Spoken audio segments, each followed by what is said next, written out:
Jim Collins is a man who, with a research team that he established, set out to determine what is it that sets the great companies apart from the ordinary ones. What are the common threads, the common attributes that run through truly great companies when compared to the also-rans? That was the question. So he chose a number of stellar performers on the New York Stock Exchange and set about doing the research to get the answer to those questions. What he discovered, not surprisingly, is that one of the things that sets the great companies apart was great leadership. And one of these essential leadership attributes that he writes about in his book, Good to Great, is this.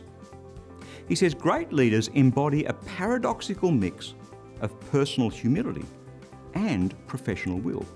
They're ambitious, to be sure, but ambitious first and foremost for the company, not for themselves.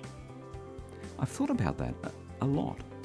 And the conclusion I've come to is that Collins's research simply bears out the truth of what Jesus said about ambition. Mark chapter 10, beginning at verse 42. You know that among the Gentiles, those whom they recognize as their rulers lord it over them, and their great ones are tyrants over them. But it is not so among you. For whoever wishes to become great among you must be your servant, and whoever wishes to be first among you must be the slave of all. The sort of zeal, the sort of ambition that Jesus is looking for in you and me is the sort that sets out to serve others, the sort that removes us from the limelight, the sort that gives up the clamour and the desire for glory, the sort that is driven to seeing others experience the love of Christ through the sacrifices that we make. Think about it. Who are the people that you admire most in your life? Who has achieved greatness in your eyes? It's those who've served you the most, right? Those who've sacrificed the most for you, correct?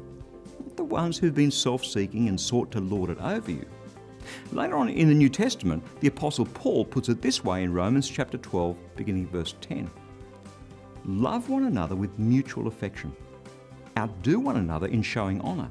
Do not lag in zeal, be ardent in spirit. Serve the Lord. Yes, be zealous. Yes, be ambitious. Yes, be driven. But for the purpose of showing honour to others, for the purpose of serving God. So what drives you? What motivates you? What are you ambitious for? Yourself? Your own image? Your own success? Or for outdoing others in showing honour and serving the Lord? Because God is looking for ambitious people, driven people, zealous people, people who will get on and serve Him for His glory. Are you one of those? That's God's word. Fresh for you today.